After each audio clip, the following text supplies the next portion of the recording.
Hello बच्चों, मैं मनोज सुपा स्वागत करता हूं एक बार फिर से आप सभी का आपके अपने YouTube channel the English orientation में। तो बच्चों, हम पढ़ रहे थे क्लास 9 की बिहाइव बुक का सेकंड चैप्टर और उस सेकंड चैप्टर का सेकंड पार्ट जिसका नाम है शहनाई ऑफ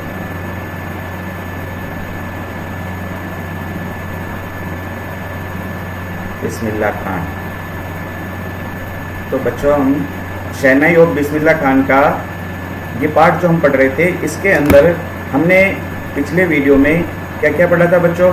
तो आइए एक बार उसका रिवाइज कर लेते हैं कि बिस्मिल्लाह खान जब छोटे बच्चे थे, यानी कि उनकी एज लगभग किशोरावस्था की थी, तो उनकी माँ उनको लेकर के उनके मामा के यहाँ चली गई। और वो कौन सा गांव था बच्चों? वाराणसी, यानी कि बनारस, जहाँ पे बिस्मिल्लाह खान ने उनके अंकल को प्रैक्टिस करते देखा तो बहुत मोहित हो गए थे, क्योंकि जब उनके अंकल शहनाई बजाते थे ना बच्चों, तो वो उनको देख देख करके बहुत कुछ सीखते थे। और जब उनके अंकल का ये कार्य था कि वो विष्णु टेम्पल जो था बनारस का, उसके अंदर वो बजाते थे, तो बिस्मिल्लाह खान उनके अंकल को यानी उनके मामा को घंटों तक निहारते रहते थे, देखते रहते थे। तो बच्चों धीरे धीरे वो सीख गए और उनमें सीखने की लगन पैदा हो गई। इस प्रकार से धीरे धीरे वो अन्य मंदिरों में, जैसे मंगला मैया का मंदिर, बालाजी का मंदिर, वहाँ पे जाकर के उन्होंने जब शहनाई वादन को देखा तो बहुत कुछ सीखा, इम्प्रोवाइज किया और वो बहुत प्रभावित हुए उनसे। जब बिस्मिल्लाह खान 14 साल के थे ना बच्चों, तो उनके मामा उनको एक बार इलाहाबाद के म्यूजिक कॉन्फ्रेंस में ले गए थे, जहाँ पे जो उस्ताद फैयाज खान है, उन्होंने जब उनकी शहनाई सुनी तो उन्होंने उनकी बहुत तारीफ़ की, उनकी पीठ थपथपाई और उनको कहा कि कठिन मेहनत करो तो तुम वो चीज़ प्राप्त कर लोगे जो तुम प्राप्त करना चाहते हो। और सबसे बड़ी बात है, जब 1938 के अंदर बिस्मिल्लाह खान को सबसे बड़ा अवसर कब मिला था बच्चों? जब ऑल इंडिया रेडियो लखनऊ के अंदर ऑल इंडिया रेडियो की शुरुआत हुई थी। उस समय उन्होंने शहनाई रेडियो पे बजाई थी और सारे देशवासियों ने उनको सुनी थी। और उससे भी बड़ी बात, जो उनके जीवन की सबसे बड़ी बात थी, वो थी कि उन्होंने 15 अगस्त 1947 को जब भारत आज़ाद हुआ था, उस दिन लाल किले पर प्रधानमंत्री और महात्मा गांधी की उपस्थिति में, जवाहरलाल नेहरू की उपस्थिति में, वहाँ पर राग काफ़ी शहनाई के माध्यम से बजाई थी, जिसको पूरे देशवासियों ने बहुत पसंद किया था। तो बच्चों, बिस्मिल्लाह खान को इस प्रकार से बहुत इस तरीके की यादगार परफॉर्मेंस उन्होंने दी, न केवल देश में बल्कि विदेशों में दी। और उनका जो सबसे पहला विदेशी ट्रिप था ना बच्चों, वो कहाँ का था? याद करिए, अफगानिस्तान का था, जहाँ के राजा कौन थे? किंग जाहिर शाह। उन्होंने एक परफॉर्मेंस सुनने के बाद उनको बहुत बेशकीमती पर्शियन कारपेट उपहार के रूप में दिया था। तो बच्चों, उसके बाद एक और अवसर उनको मिला था, जब विजय भट्ट जो फिल्म डायरेक्टर थे, वो उनके शहनाई वादन से इतने प्रभावित हुए कि उन्होंने अपनी फिल्म का नाम ही गूंज उठी शहनाई रखा और उसके अंदर उनका एक गाना रखा गया। और वो गाना कौन सा था बच्चों? आपको याद होगा, गूंज उठी शहनाई। और वो गाना था दिल का खिलौना है टूट गया। तो बच्चों, इससे आगे हम आज पढ़ते हैं। तो तैयार है हम? आइए शुरुआत करते हैं आज के वीडियो के, आज के लेसन की। Despite this huge success in the celluloid world, Bismillah Khan's venture in film music were limited to two: Vijay Bhatt's Goonj Uthi Shehnai and Vikram Srinivas Kannada venture Sanadi Appanna. इसके बावजूद, डिस्पाइट का मतलब क्या होता है बच्चों? के बावजूद। दिस ह्यूज सक्सेस, इस बहुत बड़ी सक्सेस के, ह्यूज का मतलब विशाल, सक्सेस यानी सफलता, इस बहुत बड़ी सफलता के बावजूद जो सेल्यूलॉइड वर्ल्ड है, यानी सेल्यूलॉइड कहते हैं चलचित्र, सिनेमा का संसार, उस चलचित्र के संसार में बिस्मिल्लाह खान का जो वेंचर है, यानी कि उनका जो कार्य है फिल्म म्यूजिक में, वो बहुत लिमिटेड रहा, सीमित रहा टू केवल 2 फिल्मों तक। एक तो कौन सी थी बच्चों? विजय भट्ट की गूंज उठी शहनाई, और दूसरी थी विक्रम श्रीनिवास की जो कन्नड़ फिल्म है, उसका नाम था सनाडी अपन्ना। बस इन 2 फिल्मों तक उनका काम फिल्म जगत में रहा। I just can't come to terms with the artificiality and glamour of the film world, he says with emphasis. देखिए बच्चों, वो ये कहा करते थे कि मैं कभी भी विश्वास नहीं करता इस चीज़ में। कौन सी चीज़ में? आर्टिफिशियलिटी। आर्टिफिशियलिटी यानी बनावटीपन, दिखावा, एंड ग्लैमर, माया। ग्लैमर यानी माया जगत में और बनावटीपन में मैं विश्वास नहीं करता, और फिल्म जगत के अंदर माया भी होती है और बनावटीपन भी होता है, आर्टिफिशियलिटी भी होती है। तो इस फिल्म वर्ल्ड की जो ये बनावटीपन है उसमें मैं विश्वास नहीं करता। ये बात वो जोर दे करके कहते हैं, एम्फेसिस यानी जोर दे करके कहते थे। Award and recognition come thick and fast. Award यानी कि उनको पुरस्कार और उनको पहचान दोनों बहुत बड़ी मात्रा में मिली। थिक का मतलब होता है बड़े पैमाने पर, और बहुत जल्दी। फास्ट उनको प्राप्त होती गई। Bismillah Khan became the first Indian to be invited to perform to at the prestigious Lincoln Center Hall at the United States of America। Bismillah Khan एक ऐसे पर्सन थे, पहले पर्सन बन गए थे जिनको इनवाइट किया गया परफॉर्म करने के लिए प्रतिष्ठित, प्रेस्टिजियस का मतलब पहले भी आया था बच्चों, प्रतिष्ठित लिंकन सेंटर हॉल के अंदर, जो कि यूनाइटेड स्टेट अमेरिका में था। He also took part in the World Exposition in Montreal, in the Cannes Art Festival and in the Osaka Trade Fair। उन्होंने और भी कई जगहों पे भाग लिया, जिसके अंदर एक्सपोजिशन यानी प्रदर्शनी मॉन्ट्रियल के अंदर, कांस आर्ट फेस्टिवल में और ओसाका ट्रेड फेयर में भी विदेशों में उन्होंने अपनी performance the. So well known did he become the internationally that an auditorium in Tehran was named after him. और वो इतने वेल नोन हो गए थे, इतने प्रसिद्ध हो गए थे कि इंटरनेशनली, अंतर्राष्ट्रीय रूप से, कि एक तेहरान के अंदर एक ऑडिटोरियम, एक सभागार था, उनका उस सभागार का नाम उनके नाम पे रखा गया। और वो क्या रखा गया बच्चों? ताहर मौसीकी उस्ताद बिस्मिल्लाह खान। जो ऑडिटोरियम का नाम था, तेहरान का था वो, इसलिए तो उसका नाम ताहर मौसीकी उस्ताद बिस्मिल्लाह खान। तो बच्चों आप समझ गए किस प्रकार से बिस्मिल्लाह खान फेमस हुए थे, न कि देश में बल्कि विदेशों में भी। National awards like the Padma Shri, the Padma Bhushan and the Padma Vibhushan were conferred on him. जो राष्ट्रीय पुरस्कार है जैसे कि पद्मश्री, द पद्म भूषण और पद्म विभूषण, उनको कॉन्फ्रेड किए गए। कॉन्फ्रेड का मतलब हो गया प्रदत्त किए गए, प्रदान किए गए उनको। In 2001, Ustad Bismillah Khan was awarded India's highest civilian award, the Bharat Ratna. देखिए ये इनके जीवन का सबसे बड़ा अवसर था। सन 2001 में उस्ताद बिस्मिल्लाह खान को अवार्ड दिया गया, भारत का सबसे बड़ा सिविलियन अवार्ड, नागरिक पुरस्कार, और उसका नाम है the Bharat Ratna. With the coveted award resting on his chest and his eyes glinting with rare happiness, he said। और जब वो अवार्ड उनको दिया गया था तो वो कवेटेड का मतलब हो गया प्रतिष्ठित।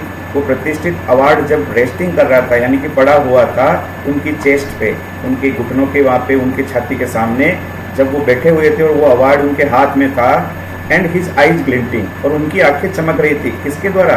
विथ रेयर हैप्पीनेस, एक ऐसी खुशी से जो कि रेयर थी।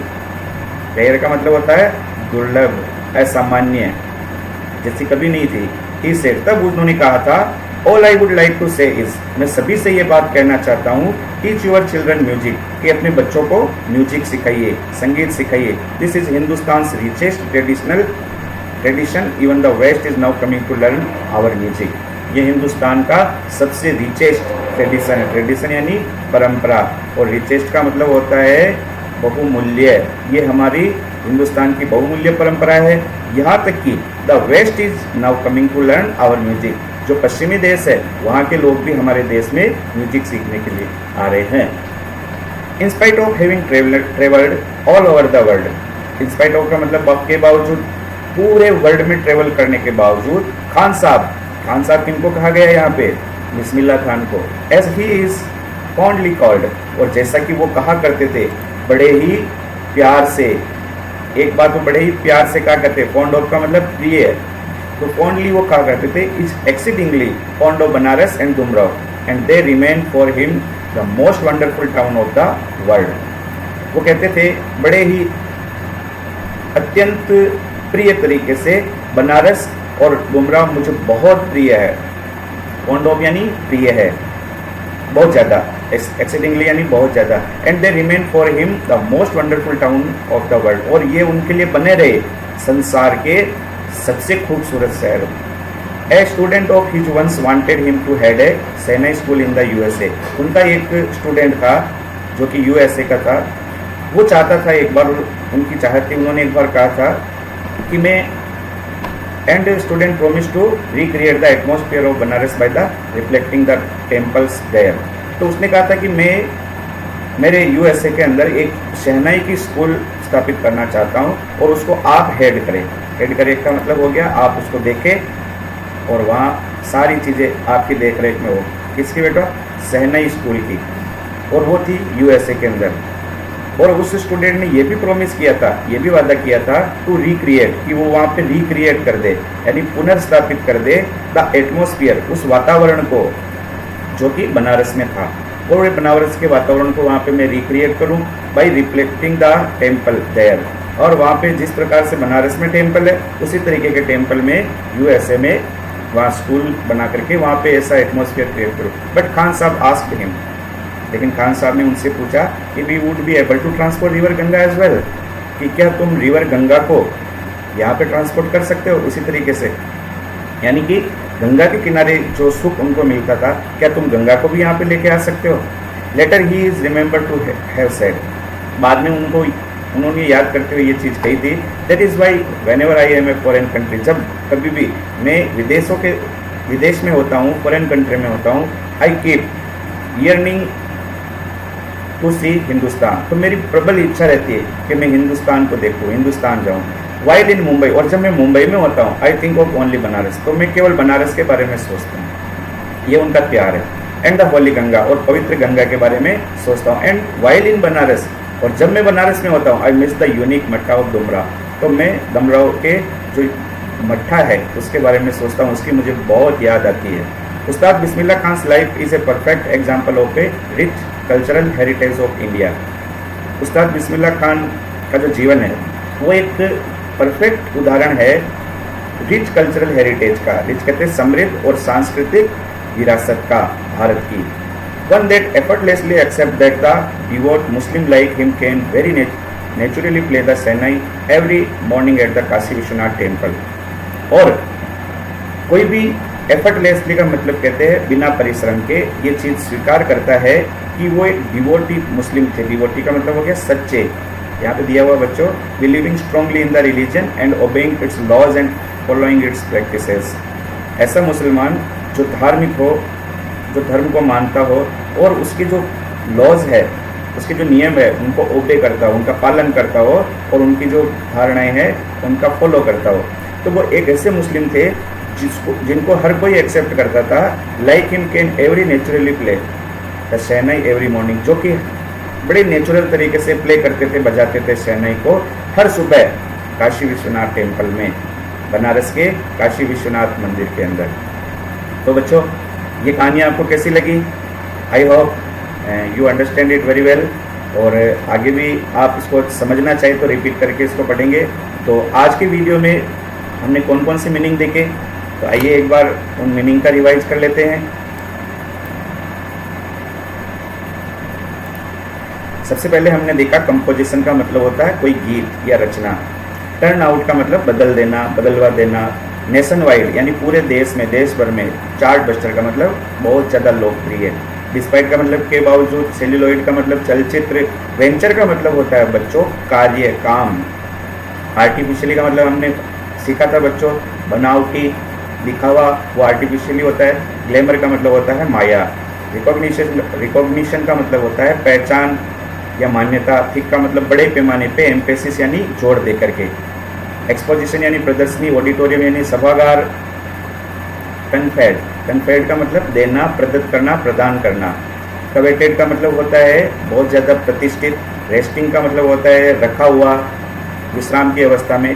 ग्लिंटिंग का मतलब चमक रही थी। रेयर का मतलब दुर्लभ, असाधारण।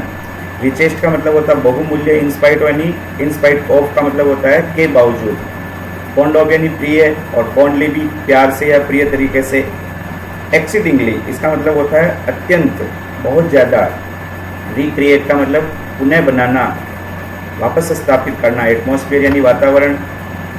रेप्लिकेटिंग का मतलब होता है किसी चीज़ की प्रतिकृति बनाना। वैसा का वैसा प्रतिकृति किसी चीज़ की बनाए एक जगह से दूसरी जगह पे, वो रेप्लिकेटिंग।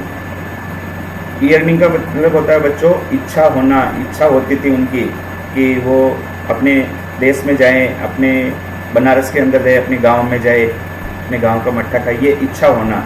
यूनिक का मतलब होता है अद्वितीय, जैसा दूसरा कोई नहीं हो। रिच का मतलब होता है समृद्ध, और डिवोट का मतलब धार्मिक भाव रखने वाला, सच्चा धार्मिक व्यक्ति, डिवोट। तो बच्चों, ये हमारा जो सेकंड लेसन था द साउंड ऑफ म्यूजिक, उसका सेकंड पार्ट, तो शहनाई ऑफ बिस्मिल्लाह खान, ये यहाँ पे समाप्त होता है। इसके बाद हम इसके क्वेश्चन आंसर देखेंगे नेक्स्ट वीडियो में। तब तक के लिए गुड बाय, थैंक यू।